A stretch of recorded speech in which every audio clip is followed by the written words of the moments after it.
Merci à toi qui es en train de regarder cette vidéo. Pour toi c'est rien, mais pour moi c'est énorme. Alors je te souhaite un bon visionnage. Salut tout le monde, c'est Oversay. Aujourd'hui on se retrouve pour une nouvelle review. Aujourd'hui on s'attaque au 1911 Raygun de chez KWC, repack par Cybergun. Donc j'ai vendu mon ancien, comme je vous ai dit dans l'intro, à MS Biology, donc dédicace à lui. Donc évidemment je me suis racheté un 1911 parce que c'est vraiment ce que j'adore. Donc au niveau de ce 1911 je l'ai payé 149 €, soit avec frais de port sur Shopgun 159 €. Donc avec cette réplique, j'ai eu en pack 5 sparklets de CO2. Bon, c'est pas énorme, mais c'est déjà ça, ça dépanne. Et un chargeur supplémentaire de coloris noir, Blackwater, donc compatible. Tous les 1911 de chez KWC ont les mêmes chargeurs à CO2. Donc, niveau marquage sur cette réplique, on a de très beaux marquages, notamment Raygun, le nom de la réplique. Donc, on a le calibre 6 mm, le Super Made in Taiwan vraiment nul à chier, et le numéro de série unique sur chaque réplique. Donc ça rajoute un petit plus à la réplique qui donne de la valeur à mes yeux. Après de l'autre côté on a un Colt, parce qu'il faut savoir que Cybergun détient la licence Colt. On a également le faut juste que je lise. Gouvernement modèle. Donc j'ai pas trop compris ce que ça voulait dire, je vous mettrai dans la description ce que ça veut dire. Donc voilà, c'est tout pour les marquages. Après, ça nous dit que il est en semi-automatique. Voilà. Ah non, j'ai oublié un marquage très important. Le petit cheval de Colt, qui est vraiment sublime. Donc on a des petits grips, si je peux appeler ça comme ça, qui vraiment facilitent le rechargement, comme on a sur la plupart des 1911. Donc très sympa. On a aussi un acier de couleur, si je peux dire, chromé frotté, qui est vraiment sympathique. On voit des petits traits très légers, c'est vraiment super bien. Après, qu'est-ce qu'on a d'autre? On a un rail Picatinny nous permettant d'insérer une lampe tactique ou un laser, que je n'ai pas encore en ma possession. On a une gâchette pas remplie, c'est-à-dire avec des petits trous, donc ça donne un petit charme à la réplique que j'adore. On a un chien qui n'est pas rempli, qui est différent des autres 1911, donc là j'ai bien enlevé le chargeur. Voilà, vraiment sympa. En parlant du chargeur, ce chargeur peut contenir jusqu'à 17 billes, sachant qu'avec une sparklette de CO2, vous pouvez faire, je dirais 3-4 chargeurs, et après si les tiennes sont vraiment pas très intéressants, à éviter l'hiver. Franchement, l'hiver, j'ai tiré ne serait-ce qu'hier, et franchement, c'était pas super. Donc cette réplique dispose d'un système Baxter, que je vous montrerai en démontant la réplique, ainsi que de 2 superbes sécurités. Donc on a une sécurité ici, il faut bien l'avoir comme ça si on veut tirer. Là, je ne peux pas tirer, là, ça part. Et une sécurité ici, qui est ambidextre.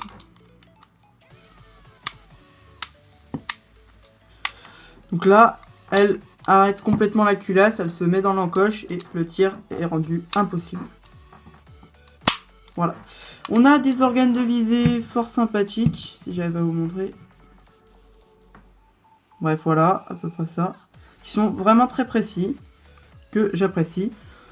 En parlant de ça, on a des superbes plaquettes, des superbes grips. Par rapport au 1900 anniversary, je les trouve vraiment bien plus agréables au toucher. La matière, l'imitation bois est plutôt réussie, je dirais. Bon, c'est pas vraiment du bois, mais c'est pas mal. Franchement, c'est pas mal. C'est pour moi vraiment une super réplique, donc c'est la meilleure réplique de poing que j'ai eu jusqu'ici, enfin à mon goût. Voilà, donc c'était vraiment mon goût une superbe réplique. Donc on va passer au démontage de la réplique. Donc il faut savoir avant tout, je vais vous donner les caractéristiques de la réplique, que cette réplique développe une énergie d'à peu près 1,1 joule à la 0,20 g. Après je sais pas combien du tout à la 0,12 g. Qu'elle fait 970 grammes, chargeur compris. Et voilà, je pense que c'est tout ce que vous voulez savoir. Donc on va la démonter, on fait comme ça avec le chien. Enfin moi personnellement je fais comme ça, on peut faire d'un coup comme ça.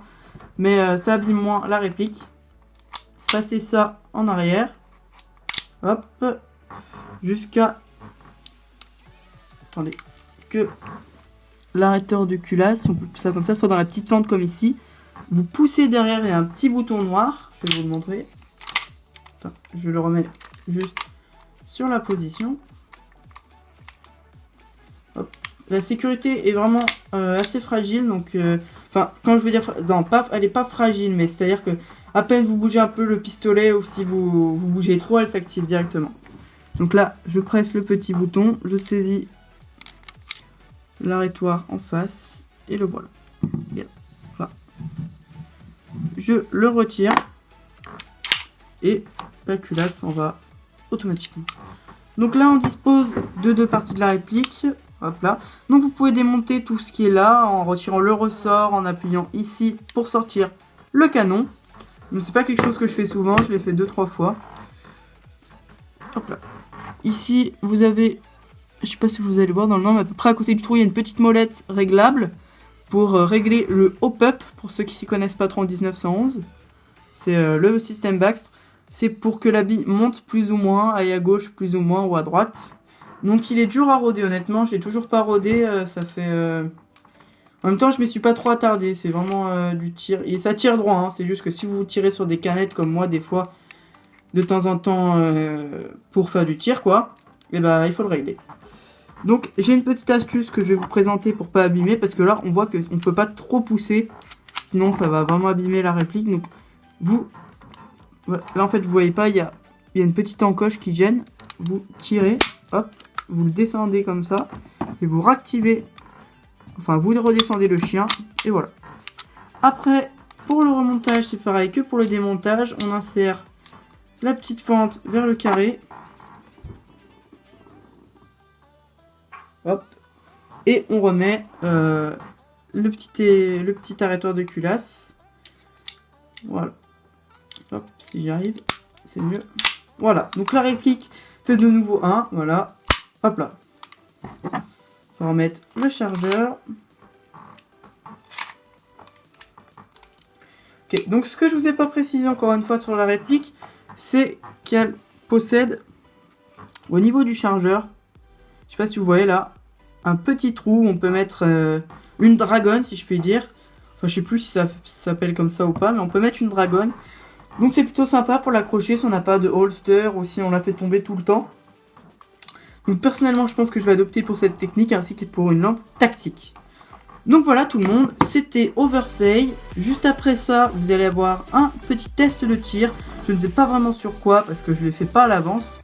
Donc à tout de suite. Salut tout le monde, c'est Oversay. Aujourd'hui on se retrouve avec MS Biologie, le pro des Nigerius Sacanus. Donc voilà, désolé pour la fan de fourmis, je connais pas du tout le nom. Donc aujourd'hui on est avec de la 0.25 mais sans s'emballer steak. On est là pour les tests de tir du Colt 1911 Raygun Stainless et le 1911 Custom, enfin on va dire Custom parce qu'on lui a repeint les plaquettes, donc voilà. Donc le 1911 Anniversary. Donc ça c'est la réplique que j'ai vendue à MS Biologie et ça c'est ma nouvelle réplique. Donc voilà, tiens, hop, merci. Prendre la mienne, t'as oublié ton chargeur. Je sais. Tu sais pas. Ok, donc on est parti, on va tirer sur une bouteille, bien évidemment, on va se mettre assez loin pour pas la casser parce qu'on veut s'en resservir. Donc voilà, alors, parti, donc tu tiens la caméra quand je tire et on interchange. Ouais. Il a un respect des... Donc c'est là qu'il faut que je marche. Donc, Alors. regardez bien. Regardez bien la ligne de mire, Ouais. qui est vraiment pas mal. C'est elle est moderne quoi. Alors je... C'est parti, on va tirer sur ce petit machin. Donc j'ai pas réglé le hop-up donc je garantis rien. Ah. On dirait que c'est des billes traçantes. Ouais tiens, d'ailleurs dites-nous en commentaire si ça vous intéresse qu'on achète des billes traçantes et qu'on fasse une petite review. Donc voilà, donc là je vais vous montrer filme la réplique, s'il te plaît. Voilà.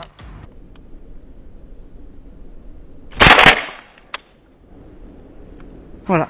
Donc maintenant on va passer au test de tir du 1911 anniversaire. Tu veux tirer? Ouais. Ouais. Ok, donc c'est moi qui prends les commandes. Faut savoir que moi je tire moins bien que lui. Hein. Non, c'est à peu près pareil. Déjà on va regarder la réplique en pleine action. Alors déjà, faudrait que j'enlève la sécurité. Ouais, c'est mieux. Ok, donc t'es vraiment un couillon. Ah bah pas dit.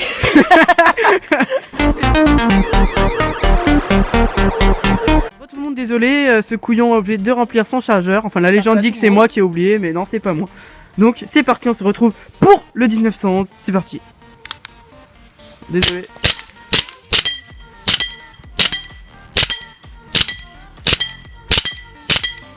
Vas-y, garde des billes que je peux mettre en... Vas-y.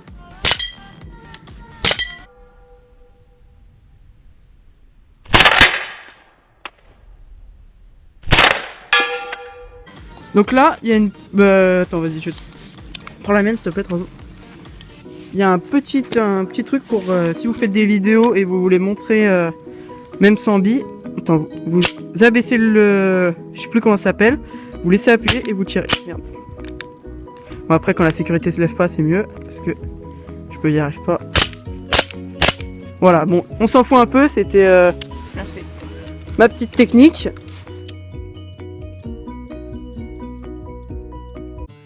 J'aimerais tous vous remercier pour le geste que vous faites en vous abonnant à ma chaîne. Pour vous, c'est rien, comme je vous le dis dans l'introduction, mais pour moi, c'est vraiment énorme. Et rien que pour ça, je voudrais vous dire merci.